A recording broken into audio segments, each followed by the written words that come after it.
de la excelentísima Sala, a fin de evitar, en la medida de lo posible, la reiteración de los argumentos que se han planteado brillantemente tanto por el Ministerio Fiscal como por la Abogacía del Estado, que hacemos nuestros y damos por reproducidos en aquello que no sea incompatible con nuestra calificación, esta acusación popular va a plantear su informe en dos bloques diferenciados. Uno que expondrá el letrado, que tiene ahora la palabra. Gracias. Respecto al examen de las pruebas en relación con concretos elementos del tipo que concurren en el delito de rebelión. Y el segundo, ahí. ¿Ahora? Y el segundo que expondrá mi compañero respecto al examen de las pruebas en relación con el delito de organización criminal. Por tanto, respecto a los demás delitos planteados en nuestro escrito de acusación, o sea, delito de malversación de caudales públicos y desobediencia, damos por reproducido lo alegado por el Ministerio Fiscal y la Abogacía del Estado, como ha quedado dicho. Para ello, partimos de la siguiente aseveración. Los acusados pretendieron culminar el más sofisticado y novedoso proceso golpista contra un Estado de Derecho que nunca antes se ha producido en una sociedad moderna. Por ello, los criterios jurídicos para valorar si concurren los elementos del tipo en el delito de rebelión no pueden equipararse de modo automático y exacto a otros procesos golpistas ocurridos en tiempos pasados,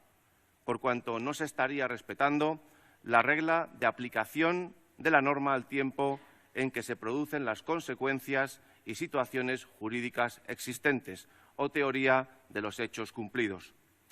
Por tanto, cualquier comparación de los hechos que son objeto de esta causa con situaciones de violencia ocurridas en el pasado resulta indebido, a nuestro juicio, desde el punto de vista jurídico. Resumidamente, los hechos y las pruebas en que sustentamos la afirmación de que los acusados incurrieron con su conducta en el delito de rebelión son los siguientes. El acuerdo para la transición nacional y para garantizar la estabilidad del Gobierno de Cataluña de 19 de diciembre de 2012, donde el señor Mas y el acusado Junqueras pactan la celebración de una consulta independentista para el año 2014. La resolución 5/10 de 23 de enero de 2013, que aprueba la Declaración de Soberanía y del Derecho a Decidir del pueblo de Cataluña, donde se fija de forma unilateral que lo que denominan el pueblo de Cataluña tiene carácter de sujeto político y jurídico soberano, que fue declarada inconstitucional por sentencia 42/2014 de 25 de marzo, dictada por el Tribunal Constitucional. El decreto 113/2013, de 12 de febrero, del Departamento de Presidencia de la Generalidad de Cataluña, que aprobó la creación del Consejo Asesor para la Transición Nacional, que tenía, entre otras funciones, asesorar al Gobierno catalán sobre la identificación de las estructuras estratégicas para el funcionamiento futuro del Gobierno de Cataluña y optimizar los recursos disponibles con ese objetivo,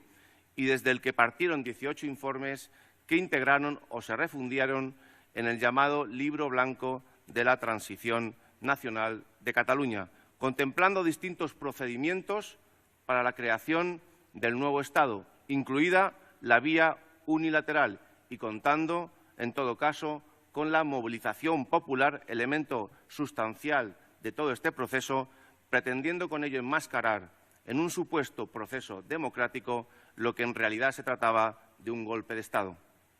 El decreto 129/2014 de 27 de septiembre del Departamento de la Presidencia de la Generalidad de Cataluña de convocatoria de la consulta popular no referendaria, suspendido por providencia del posterior 29 de septiembre, dictada por el Tribunal Constitucional y declarado inconstitucional por las sentencias 31 y 32 de 25 de febrero de 2015. El decreto 16/2015 de 24 de febrero del Consejo de Gobierno de la Generalidad, que crea el Comisionado para la Transición Nacional, con las funciones de culminar el proceso separatista y realizar el seguimiento de las nuevas estructuras de Estado, resultando igualmente suspendido por el Tribunal Constitucional en providencia de 7 de julio de 2015 y declarado inconstitucional por sentencia 52/2017 de 10 de mayo. El documento elaborado por la ANC en fecha 12 de abril de 2015, que recoge como objetivo estratégico la unidad de acción de los partidos políticos, velando por el cumplimiento de las leyes de desconexión y la convocatoria y realización de un referéndum, esta vez sí, ya vinculante. La resolución parlamentaria 1/11 de 9 de noviembre de 2015, que proclamó la apertura de un proceso constituyente y el inicio del proceso de creación del Estado catalán independiente en forma de república, que fue declarada también inconstitucional por sentencia de este Tribunal Constitucional el 2 de diciembre de 2015. La resolución parlamentaria 5/11 de 20 de enero de 2016, que creó la Comisión de Estudio del Proceso Constituyente, confirmando su inconstitucionalidad el auto de 19 de julio de 2016 dictado por el Tribunal Constitucional. La admisión a trámite por la Presidencia del Parlamento de Cataluña en fecha 27 de julio de 2016 del debate de las conclusiones de la citada Comisión de Estudio del Proceso Constituyente, dando lugar a la resolución parlamentaria 263/11, que una vez más fue suspendida en su ejecutividad por el Tribunal Constitucional mediante auto de 6 de octubre de 2016, además de notificarse, y este es un detalle bastante importante, personalmente a la presidenta del Parlamento, al presidente del Gobierno de la Generalidad y a los demás miembros de ambas instituciones, con advertencia de su deber de impedir o paralizar cualquier iniciativa relacionada con este proceso separatista. La admisión a trámite por la Mesa del Parlamento el 4 de octubre de 2016 de dos propuestas, una referida a la convocatoria de un referéndum vinculante para la separación de Cataluña del resto de España y otra a la ejecución de un proceso constituyente, que dio lugar a la resolución parlamentaria 306/11, aprobando ambas propuestas, resultando seguidamente también declarada su nulidad por auto de 24 de febrero de 2017, dictado por el Tribunal Constitucional, con la correspondiente notificación también, en esta ocasión, personal y las advertencias ya referidas anteriormente. La admisión a trámite de las proposiciones de ley de transitoriedad jurídica y fundacional de la República de 6 de septiembre de 2017, a pesar de todas las suspensiones, nulidades, notificaciones y advertencias personales realizadas previamente por el Tribunal Constitucional y que fueron aprobadas por el Pleno del Parlamento como leyes 19 y 20 de 2017, ambas también declaradas suspendidas, inconstitucionales y nulas por el Tribunal Constitucional por providencias de 7 y 12 de septiembre de 2017. El Decreto 139/2017, de convocatoria de referéndum para el 1 de octubre, y el Decreto 140/2017, de normas complementarias para la realización del referéndum, resultando que igualmente se declararon suspendidos, inconstitucionales y nulos por el Tribunal Constitucional mediante providencia de 7 de septiembre. Todo este proceso de tensión creciente entre el Poder Legislativo y Ejecutivo Autonómico y el Tribunal Constitucional, y fomentado y promovido por los acusados, se trasladó consciente y deliberadamente a la relación entre los ciudadanos de Cataluña, y lo hicieron aprovechando su situación de cargos públicos o de representantes de asociaciones separatistas, llegando a desencadenar dos situaciones de violencia concreta y determinada que llevaron a la consumación, a nuestro juicio, del delito de rebelión, a saber, el 20 y 21 de septiembre y el posterior 1 de octubre de 2017. No me extenderé sobre los hechos concretos de la violencia ejercida esos días, ya que la exposición del Ministerio Fiscal ha sido suficientemente clara, contundente y extensa, pero sí llevaré mi valoración hacia lo que a nuestro juicio constituye la concurrencia del elemento del alzamiento violento que contempla el artículo 472 del Código Penal en el delito de rebelión, procurando no reiterar en la medida de lo posible argumentos ya planteados. Los acusados mantienen que nunca han buscado actuaciones violentas, llamando expresamente a que cualquier movilización pública discurriera de manera completamente pacífica, defendiendo así que no concurre la violencia en el tipo penal que el tipo penal exige y concluyendo que solo se limitaron a cumplir el mandato del pueblo catalán. Sin embargo, esta circunstancia pretendidamente salvadora de su conducta es un mal entendimiento de lo que expresó el filósofo cuando dijo aquello de que yo soy yo y mi circunstancia, y si no la salvo a ella, no me salvo yo, por cuanto en este caso la obligación de los acusados era proteger, preservar y salvar la Constitución de cualquier ataque como exigencia inherente a su condición de españoles y, en su caso, además, de cargos públicos. A este respecto, como ya mantenía el instructor de esta causa, para que el alzamiento público sea violento, no resulta exigible que incorpore hechos lesivos o dañosos contra personas o bienes, sino que se manifiesta también el alzamiento violento cuando integra la ostentación de una fuerza y se muestra la disposición a usarla, distinguiendo, por tanto, un tipo básico del delito de rebelión de la modalidad agravada cuando se esgrimen armas o se producen combates. Es decir, no se pueden confundir los efectos dañosos como consecuencia de unos hechos determinados con las circunstancias o el modo en que estos se han desarrollado y que llevarían a inferir, en este caso, que el delito de rebelión se ha producido con la mera valoración de todo el íter normativo inconstitucional desarrollado desde el Parlamento y el Gobierno de la Generalidad de Cataluña, hasta su culminación, como hemos dicho, culminación violenta los días 20 y 21 de septiembre y posterior 1 de octubre. Asimismo, como también había expresado el instructor de esta causa, cabe concluir que el alzamiento es violento cuando el levantamiento se orienta de modo inequívoco a intimidar a los poderes legalmente establecidos, legalmente constituidos, bien mediante el ejercicio activo de una fuerza, incluso incruenta, bien mediante la exteriorización pública y patente de estarse dispuesto a utilizar esa amenaza o esa violencia por existir una determinación de alcanzar a todo trance las consecuencias del tipo delictivo de la rebelión. Siendo falsa, a nuestro juicio, la afirmación de que si no existe violencia, nos encontraríamos ante la comisión del delito de sedición y si sí existe violencia, saltaríamos al tipo más grave de la rebelión. Como también mantuvo el instructor esta causa y hoy ha reiterado también el Ministerio Fiscal, el delito de rebelión es un delito tendencial y que presenta una configuración plurisubjetiva o de intervención múltiple, que hace de la rebelión una realidad delictiva esencialmente acorde con el reparto de funciones entre los distintos partícipes, los ahora acusados, y culminada en este caso cuando se hizo patente los días 20 y 21 de septiembre ante los registros acordados por la autoridad judicial y el 1 de octubre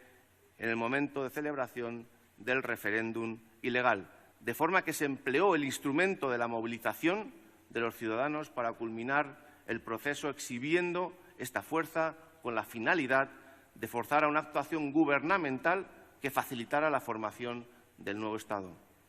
Así, y a modo de resumen, la ocupación organizada de calles por centenares de tractores, el asedio de edificios pertenecientes a la Administración del Estado, el aislamiento de agentes o de las distintas comisiones judiciales que realizaron registros en entidades públicas y privadas,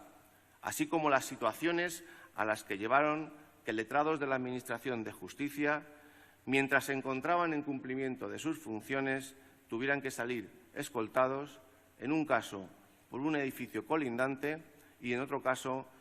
con el rostro oculto para preservar su seguridad. Pero también, por ejemplo, el asedio de los hoteles donde se encontraban residiendo en aquel periodo los agentes actuantes, los cortes de carreteras, las barricadas, las murallas humanas que se establecían en los propios centros de votación e incluso la resistencia a que los agentes de la autoridad pudieran impedir que se celebrara esa votación, haciendo recular a los mismos e incluso en algunos casos, ejerciendo la violencia mediante el apedreamiento, la amenaza de muerte, etc. Esto es una expresión clara y plural de esa violencia. Y todos estos comportamientos violentos fueron la culminación de un proceso en el que se emplearon las movilizaciones y los llamamientos a la resistencia activa como una herramienta fundamental en el modo de transmitir constantemente la amenaza de que esa determinación popular podría devenir en incontrolable, bajo la hoja de ruta convenida entre los responsables políticos autonómicos, los responsables municipales y las asociaciones ciudadanas separatistas. Y todo ello con el conocimiento de los acusados golpistas, que nunca modificaron su comportamiento posterior con respecto a este proceso. A mayor abundamiento no debe olvidarse una cuestión nuclear referida al bien jurídico protegido, ya se ha mencionado, por el delito de rebelión, que conforme a la intención del legislador es la defensa de la Constitución, por cuanto así viene incardinado en el título 21 del Código Penal. Cuestión que no es baladí, puesto que el delito de sedición, que se erige como alternativo, viene integrado entre los delitos contra el orden público. Y en este caso es relevante que entre los acusados se encuentren en que en el momento de los hechos el presidente del Parlamento, que es poder legislativo autonómico, el presidente ahora huido y fugado y rebelde, y consejeros de la Generalidad, que eran el poder ejecutivo autonómico, les permitía la aprobación de normas que permitían una cobertura legal a todo este proceso. Y además, con la intención clara de lograr finalmente la separación de Cataluña del resto de España de forma unilateral. Y, cómo no, con el apoyo de entidades separatistas que aglutinaban a grupos de ciudadanos que permitían presionar en la movilización de la calle y, finalmente, con el control también de una policía autonómica a medida. Dicho de otro modo, si nos encontráramos en una situación en que los señores Sánchez y Cuixart hubieran llevado a cabo estos hechos únicamente acompañados de la movilización de ciudadanos, sin el apoyo de miembros del Poder Legislativo y del Poder Ejecutivo autonómico, nunca podrían incurrir por sí solos en un delito de rebelión, aun cuando los hechos violentos se hubieran producido del modo más grave inimaginable, más grave posible, por cuanto a la carencia de un apoyo como el que los demás acusados pudieran brindar como miembros del Poder Legislativo y Ejecutivo autonómico nunca hubiera supuesto un riesgo de quiebra constitucional, sino a lo sumo una alteración del orden público y, en su caso, la concurrencia del delito de sedición que se integra en el título 22 del Código Penal. En cambio, en este caso, que juzga la Sala, el soporte expreso de los demás acusados, Poder Legislativo y Poder Ejecutivo autonómico, fue esencial para considerar que la rebelión quedó culminada, como hemos dicho, los días 20 y 21 de septiembre y posterior 1 de octubre. Fue José Larralde quien dijo: respete cuando usted mande y respete cuando es mandado. Y los acusados golpistas ni respetaron a todos los ciudadanos de Cataluña cuando mandaron, segregando y señalando a los ciudadanos españoles en Cataluña, convirtiendo a los catalanes en catalanes de primera y de segunda, ni tampoco respetaron cuando eran mandados por la autoridad judicial, haciendo caso omiso a un poder del Estado democrático, porque democracia es especialmente el respeto a las reglas de juego, que en este caso representa la Constitución española, que muy a su pesar los acusados, aquellos que fueron cargos públicos, se comprometieron a preservar y cumplir en su juramento o promesa como tales, aunque lo hicieran con fórmulas para intentar salvar esta situación. Pero el hecho es que el acceder a esos cargos públicos les obligaba a preservar, a salvar y a proteger la Constitución española. Voy terminando. Decía Kelsen que es una cualidad específica del derecho la de ser lógico, es decir, que las normas del derecho en sus relaciones recíprocas concuerden con los principios de la lógica.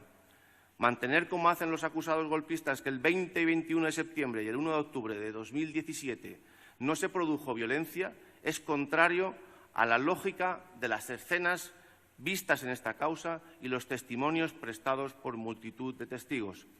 Y esa lógica se corresponde, en este caso, con la percepción de una gran mayoría de españoles que exigen, de igual modo que les es exigido a ellos en su vida diaria, la debida aplicación de las leyes vigentes, particularmente en este caso la norma penal, apoyada por las pruebas recabadas como consecuencia de una impagable labor realizada por nuestra heroica Guardia Civil y por nuestra heroica Policía Nacional, y todo ello en defensa de la autoridad demostrada el 3 de octubre de 2017 por Su Majestad el Rey a favor de la unidad de España. Muchas gracias. Con la venia de la excelentísima sala, a la que nuevamente y por última vez en este juicio tengo el honor de dirigirme. Como ya ha adelantado mi estimado compañero, me corresponde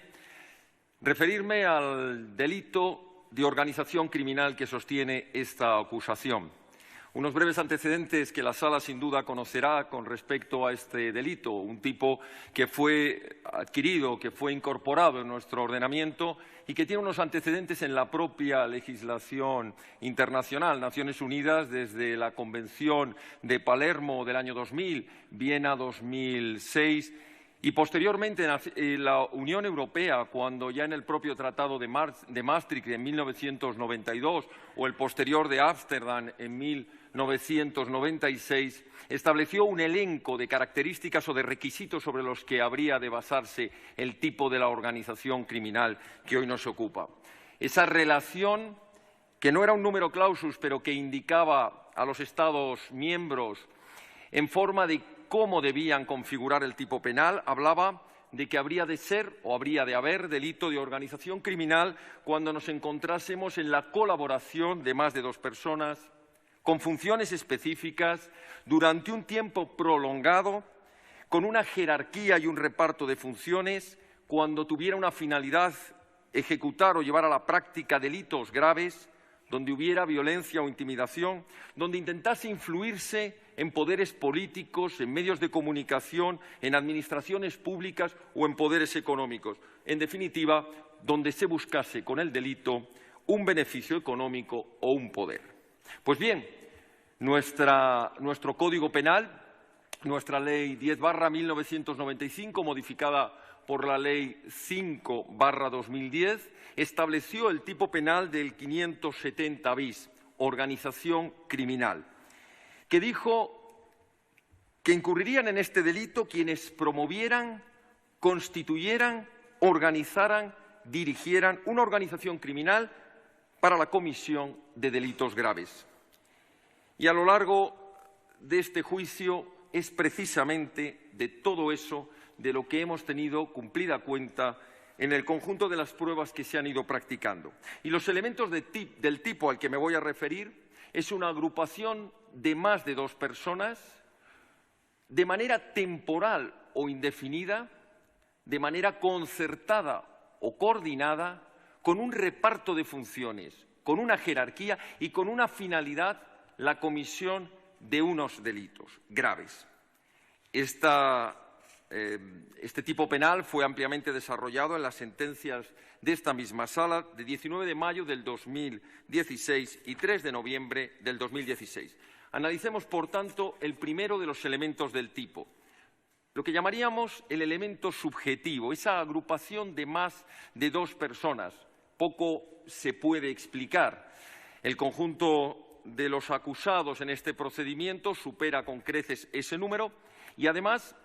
el resto de miembros de esa organización criminal que por cuestiones competenciales o de aforamiento están siendo juzgados en otros órganos jurisdiccionales, como el Juzgado de Instrucción número 13, el Tribunal Superior de Justicia de Cataluña, la Audiencia Nacional. El segundo de los elementos es el que esa organización tenga un carácter permanente o al menos un carácter estable, indefinido. Ese es el elemento temporal. Y aquí bastaría hacer un relato, no hace falta entrar al detalle porque ha sido ampliamente repetido por la acusación pública,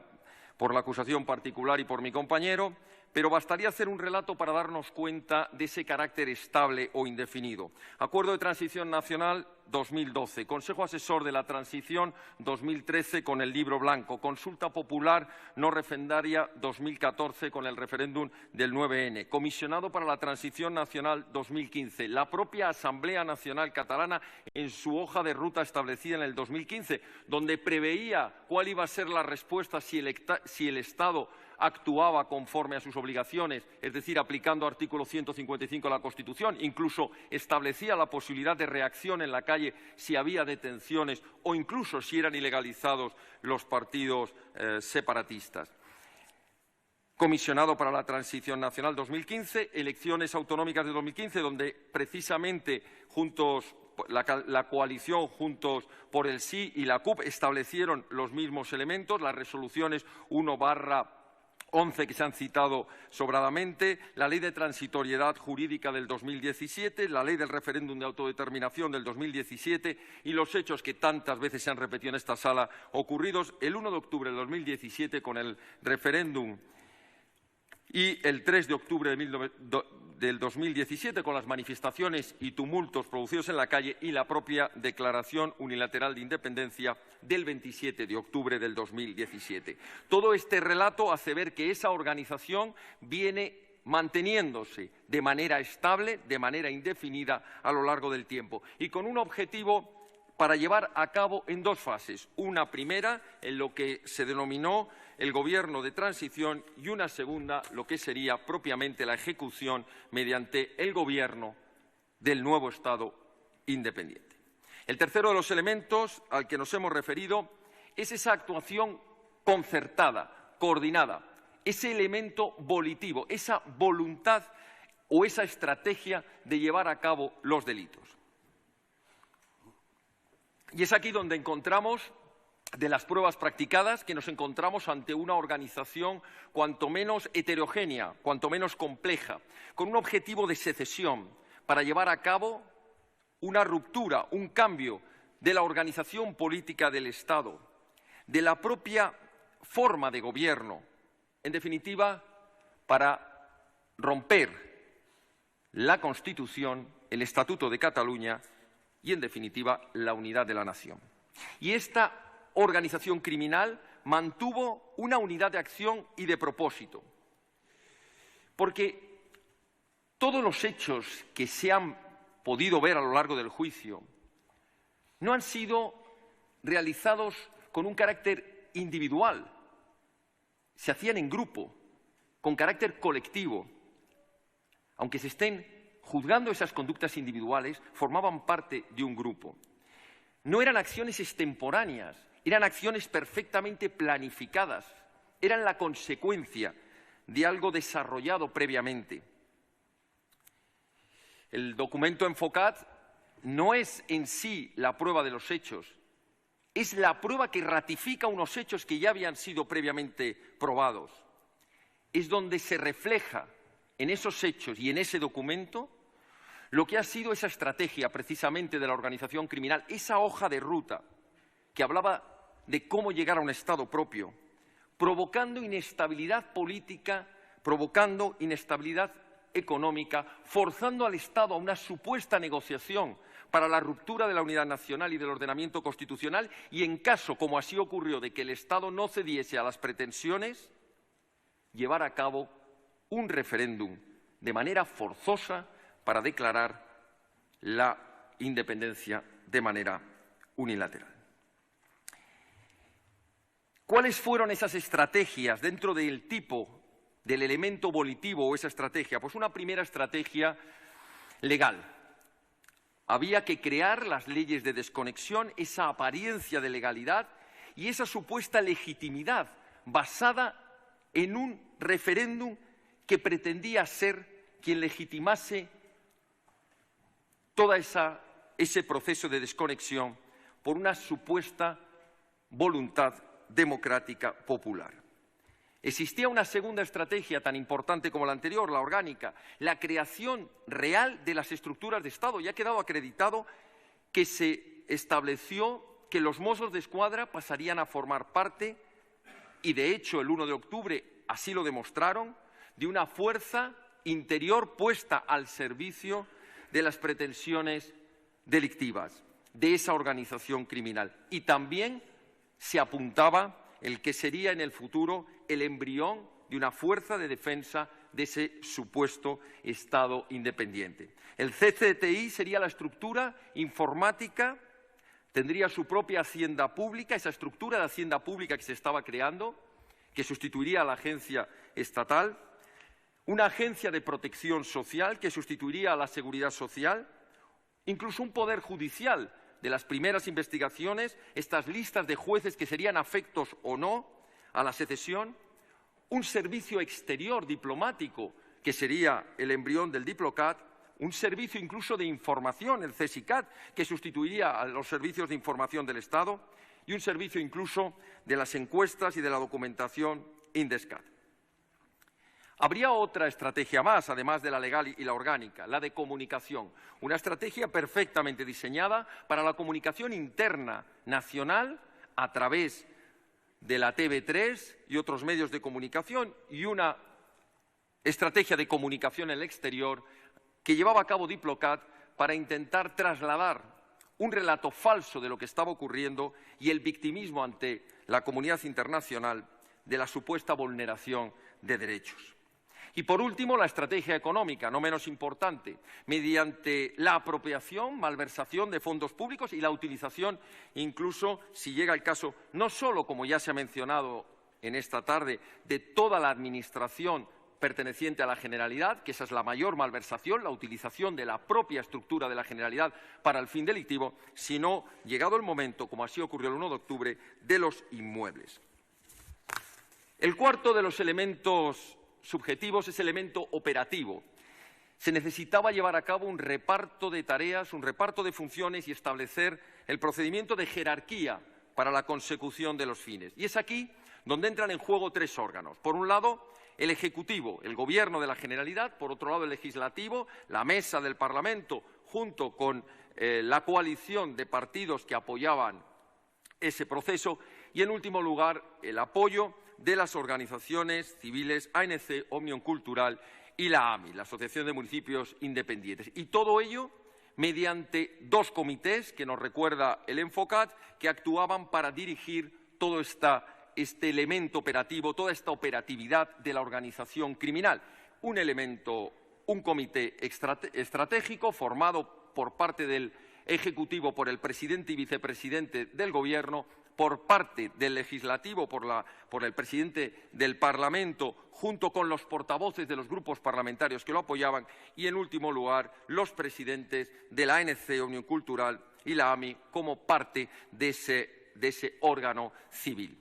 ¿Y cuáles fueron las funciones? ¿Cuál fue el reparto de funciones? Pues ha quedado muy claro y muy acreditado a lo largo del juicio. El Gobierno, el Ejecutivo, tenía la principal función, la de controlar la fuerza. 17.000 agentes armados puestos al servicio de los intereses políticos ilegítimos y, por tanto, delictivos.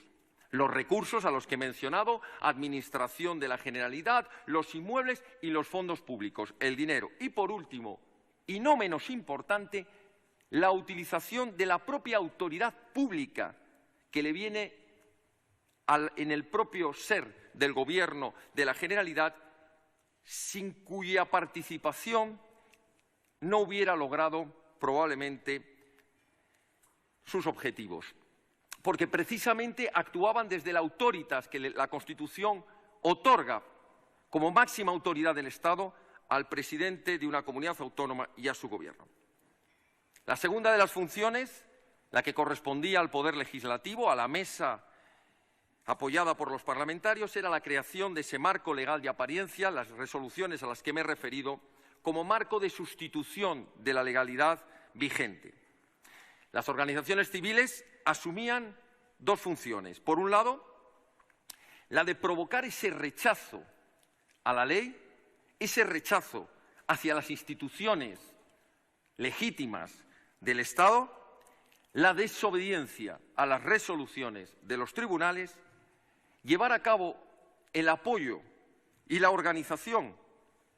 coordinación de esa votación del 1 de octubre a través de los CDR,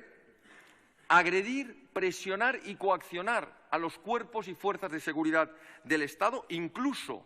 mediante escraches en sus propios alojamientos, en sus comisarías, en sus acuartelamientos. Y, en último lugar, la función de desestabilización mediante los cortes de vías férreas, carreteras, calles, en definitiva, la insurrección que se produjo en los tumultos del 3 de octubre. A su vez, también se repartieron funciones previamente de carácter civil a través de asesores externos que están siendo juzgados en el Juzgado de Instrucción número 13, como a Carles Vive Pisuñer, que se le encargó la redacción de una Constitución catalana, a Santiago Vidal, diferentes normas legales, estructuras legales, y a Luis Salvador Tenesá, la creación de una hacienda catalana. Y, por último, el quinto de los elementos de esa organización criminal del tipo es el elemento finalista. Toda ella ha de tener una clara finalidad delictiva, que aquí, sin lugar a dudas, es la de la rebelión. Sin duda, necesaria también el delito de desobediencia y de malversación, pero el fin último era la rebelión. Rebelión que atenta contra las propias instituciones, a diferencia de lo que sería la sedición, que tan solo atenta al normal funcionamiento de esas instituciones. Esta es la gran diferencia. Por eso, unos, la rebelión, como ya se ha mencionado, están dentro de los delitos contra la Constitución, y otros, la sedición, como también se ha mencionado, están dentro de los delitos contra el orden público. Concluyendo ante esta excelentísima sala y reiterando el honor de dirigirme a ella en este acto, hoy finalizan los informes de las acusaciones. Este proceso no llega aquí por casualidad. Fue iniciado en febrero del 2017 por esta acusación popular, con querellas ante el Juzgado de Instrucción número 13, quien inició toda la investigación. Continuó en esta Sala de lo Penal y en la Audiencia Nacional en octubre del 2017, donde se sumó la Fiscalía General del Estado, y ya en febrero del 2018 la acusación particular de la Abogacía del Estado. Todo el acopio probatorio que hemos podido desarrollar a través del juicio, los miles de documentos, folios, material gráfico, testimonios, grabaciones, intervenciones telefónicas y de correos, no está por el azar, no está por la colaboración de ninguno de los acusados, no está por el mor de la naturaleza de las cosas, está, y permítaseme, porque creo que es de obligación, por la profesionalidad, el trabajo, la lealtad institucional en el cumplimiento del deber y, por qué no decirlo, la valentía de personas que hoy, tristemente, no están entre nosotros. El magistrado instructor del Juzgado de Instrucción número 13, don Juan Antonio Ramírez Suñer, que en paz descanse. El fiscal jefe de Cataluña, Romero de Tejada, que en paz descanse, y el fiscal general del Estado, José Manuel Maza, que en paz descanse. Todos ellos habrán de tener seguro que en la historia judicial de España el reconocimiento, la gratitud y el ejemplo que se merecen porque cumplieron con su deber. Y gracias a ello, y gracias también a las fuerzas y cuerpos de seguridad del Estado, Policía Nacional y Guardia Civil, en su función de policía judicial y también de intervención, los servicios de información, las unidades de intervención policial, la UIP o los GRS, todos ellos cumplieron con su deber, todos ellos actuaron conforme a derecho y todos ellos, al igual que los órganos judiciales que han intervenido, como esta excelentísima sala y los que he mencionado anteriormente, todos ellos cumplieron con su deber para que el Estado de Derecho, para que la legalidad, para que el ordenamiento constitucional no terminase sucumbiendo ante un delito.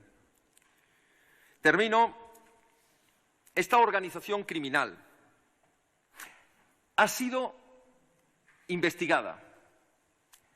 ha sido registrados sus inmuebles, ha habido un acopio de pruebas, ha sido desarticulada, han sido detenidos una parte de sus integrantes. Se está instruyendo y se está enjuiciando. Y esta tarde hemos podido escuchar con satisfacción para esta acusación popular que los elementos del tipo de la organización criminal a los que me he referido han sido mencionados por la Fiscalía y han sido mencionados por la acusación particular. Nos hubiera gustado lógicamente que lo hubieran incluido en sus escritos de acusación, pero el tipo ha sido relatado en el reparto de funciones, en la finalidad, en la jerarquía. Voy terminando. Esta acusación popular confía en esta excelentísima sala, como creemos que sin lugar a dudas confía la inmensa mayoría de los españoles, en que habrá justicia. Pero no podrá haber justicia si no se dicta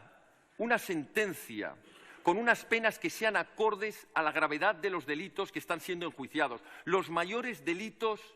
que pueden cometerse en un ordenamiento constitucional, el delito de rebelión. Porque esas penas habrán de cumplir la doble finalidad punitiva del castigo, de la sanción a los culpables, pero también la finalidad disuasoria para que nunca más nadie se atreva a atentar contra el ordenamiento constitucional. Y con ello, y con esto termino, con esa sentencia, si logramos, como así esperamos, que se haga justicia, quien habrá triunfado será la justicia. Habría triunfado el derecho, el Estado de Derecho, el ordenamiento constitucional, la democracia, la soberanía nacional, que corresponde a la totalidad del pueblo español, y, en definitiva, habrá triunfado la nación española, que es sobre la que se fundamenta todo lo anterior. Muchísimas gracias. Muchas gracias, señor letrado. Hemos terminado. Quedan ustedes convocados para el próximo martes. Con la venia de la sala, disculpe, señoría. ¿Perdón? Con la venia de la sala, disculpe, señoría, la interrupción. Dígame.